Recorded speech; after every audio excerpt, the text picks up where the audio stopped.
Bonjour et bienvenue dans ce nouveau tutoriel sur Unreal Engine 5 où nous allons créer un désert à l'aide de l'outil Landmass d'Unreal Engine 5. Donc ce désert on va le créer uniquement dans Unreal Engine, c'est-à-dire qu'il n'y aura par exemple aucune texture supplémentaire à importer, on va tout gérer dans Unreal Engine 5.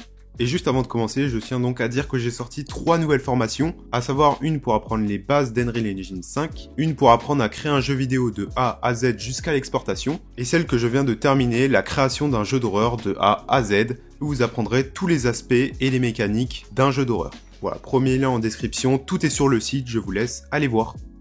Donc je vais créer un projet third person, je vais l'appeler désert, et je clique sur Create. On va bien évidemment arriver sur la map de base du third person template, mais nous, c'est pas cette map qu'on veut, donc on va cliquer sur Files tout en haut à gauche, et New Level pour créer un nouveau niveau. Ici, vous sélectionnez le basique, et vous cliquez sur Create. À partir de là, le niveau va se créer, donc c'est juste une simple plateforme avec tous les composants de lumière, etc. Nous déjà, on va l'enregistrer, donc vous allez dans Files une nouvelle fois, et vous allez faire un Save Current Level As pour l'enregistrer quelque part, et on va l'appeler map désert. Une fois qu'on a fait ça, on va donc se mettre à créer notre map. Ici, ça, ce n'est pas une map, c'est juste une plateforme qu'on va supprimer. Hop. Mais donc, avant de créer cette map, on a besoin de l'outil Landmass, qui est donc un outil qui va permettre de créer un landscape. Je vais vous le présenter juste après, mais pour l'instant, vous allez dans Edit en haut à gauche, Plugins. Évidemment, c'est un plugin, et vous tapez dans la barre de recherche Landmass. Vous voyez que c'est celui-ci, il est en bêta, etc. Vous le cochez.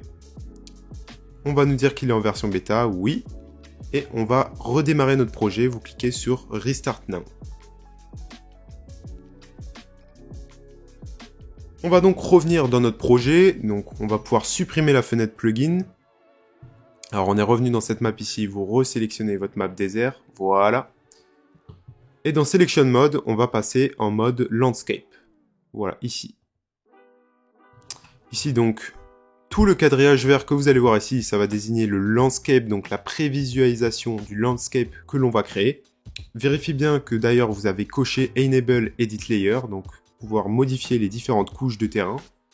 Et dans mon cas, on va rester en taille normale. Vous ne changez absolument rien et vous cliquez sur Create pour créer le terrain. Les shaders vont charger.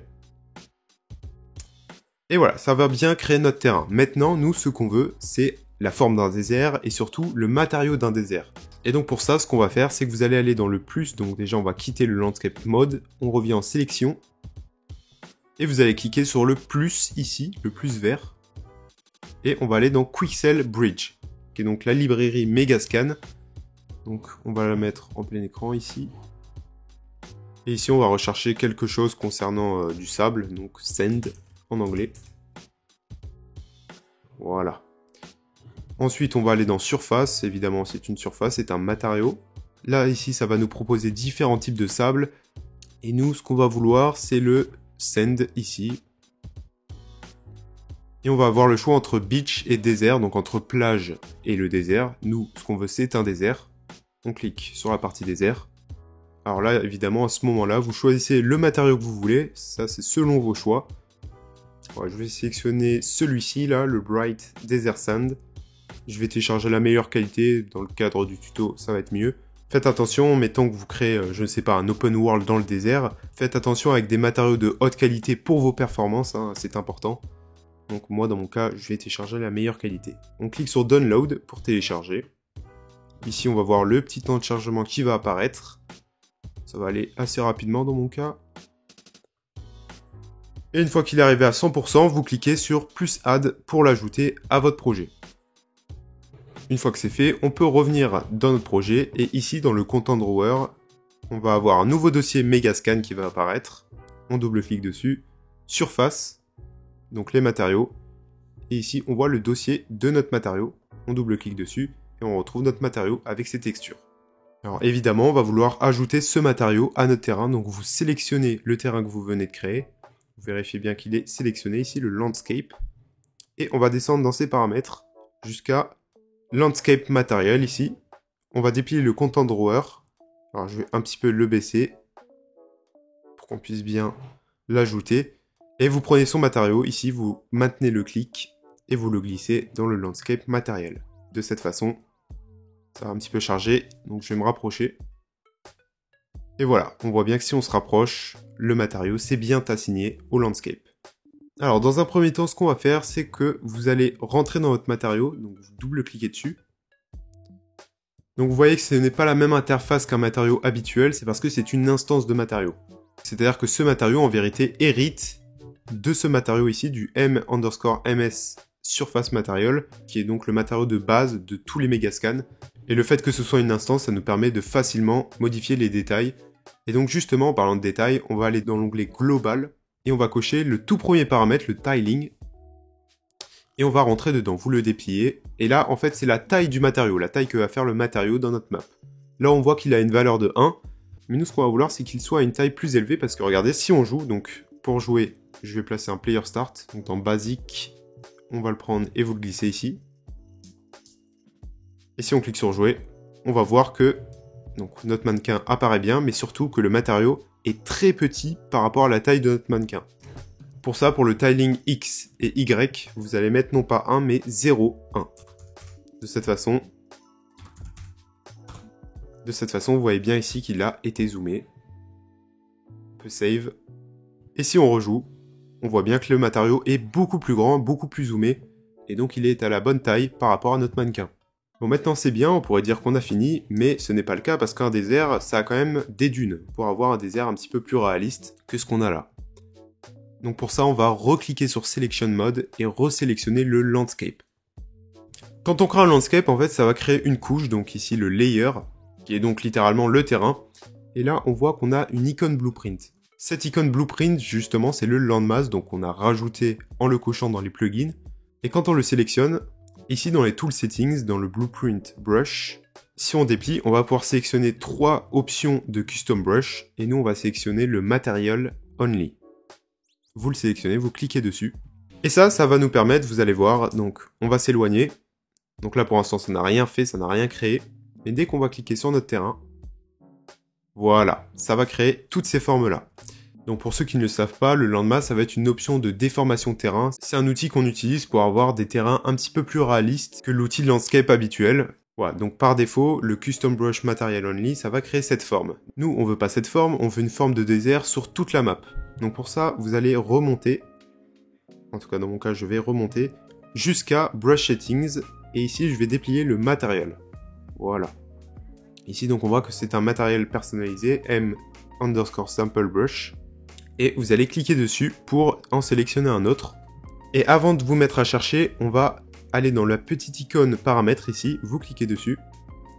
Et vérifiez bien que vous avez Show Engine Content et Show Plugin Content. Donc ces deux options-là, c'est pour afficher ce qu'il s'y trouve dans ces dossiers-là. Et en l'occurrence, le matériau qu'on va rechercher se trouve dans ces dossiers-là. Et donc vous allez taper Voronoi. V-O-R-O. Et rien qu'en marquant ça, vous allez tomber dessus sur le Jane Noise 02 Voronoi. On va le sélectionner. Et là, on voit que le relief qu'il y avait de base a disparu. Et on voit qu'on a un autre petit relief très léger pour l'instant. Et donc pourquoi on a sélectionné un matériau comme ça? Parce que c'est du bruit. C'est-à-dire que sur la map, ça va créer toutes des petites variations qu'on va pouvoir personnaliser et de cette façon créer des formes qui ressemblent à des dunes de désert.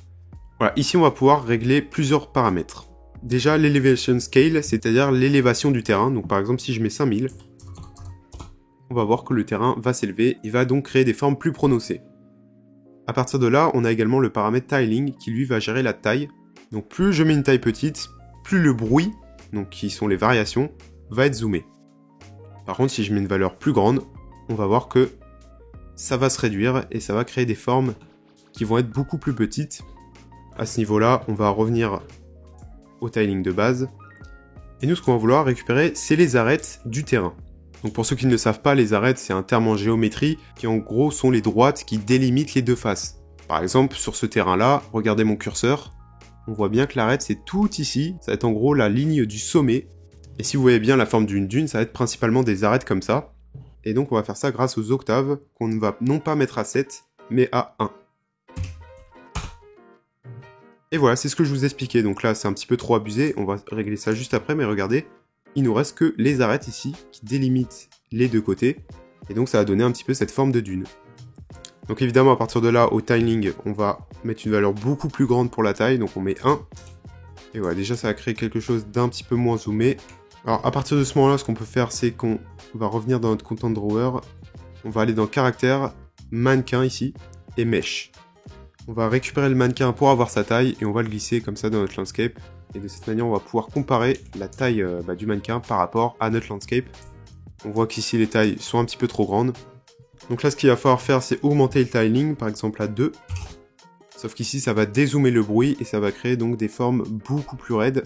Et donc, on va compenser ça par la taille d'élévation. On va non pas mettre à 5000, mais déjà à 2000. On va voir ce que ça donne. Voilà. Et de ce fait, ça va créer des formes un petit peu moins grandes, en fait. Donc, je vais sortir du landscape mode juste pour voir ce que ça donne au niveau de notre mannequin. Et voilà, déjà, on a quelque chose d'un petit peu plus logique. Et donc voilà, je ne vais pas changer grand chose en plus, hein, de toute façon de votre côté vous faites vos corrections. Pour revenir dans les paramètres, vous sélectionnez Relandscape, et ici vous sélectionnez le Landscape Custom Brush. Et ici donc les paramètres réapparaissent. Et voilà, ensuite dans les détails, il y a plein de choses à modifier. Si vous voulez en savoir plus sur le landmass, j'ai déjà fait une vidéo, donc je vous la mets en description si vous voulez aller la voir. Et de cette manière, je vais supprimer le mannequin que je viens de placer. Je sélectionne mon Player Start. Et voilà, je m'en doutais, il est en dessous le terrain. Je vais le monter. Et vous appuyez sur la touche fin pour qu'il colle à notre paysage. Et juste avant de jouer, par exemple, ce qu'on peut faire, c'est donner un aspect un petit peu plus désertique. Donc à ce moment-là, par exemple, les nuages, on les enlève. Et on va mettre par exemple un coucher de soleil pour avoir une teinte un petit peu plus rougeâtre. Vous faites CTRL et L en sélectionnant le Directional Light. Et là, vous allez voir cet outil qui va nous permettre de gérer la rotation du soleil. Et donc, ici, avec votre souris, vous pouvez la diriger. Et donc, voilà, je vais la baisser. Et de cette façon, ça donne un meilleur aspect pour notre désert. D'ailleurs, quand vous sélectionnez Directional Light, on a la température ici, et on peut la descendre pour donner un aspect beaucoup plus chaud. Voilà. Et de cette façon, si on joue, on a un désert parfait, c'est-à-dire les matériaux, les formes, plus le soleil couchant, avec une teinte un petit peu rougeâtre. Et voilà, j'espère que ce tutoriel vous aura servi, vous aura appris des choses. N'oubliez pas les formations si vous voulez aller les voir, premier lien dans la description. Restez créatifs et à bientôt.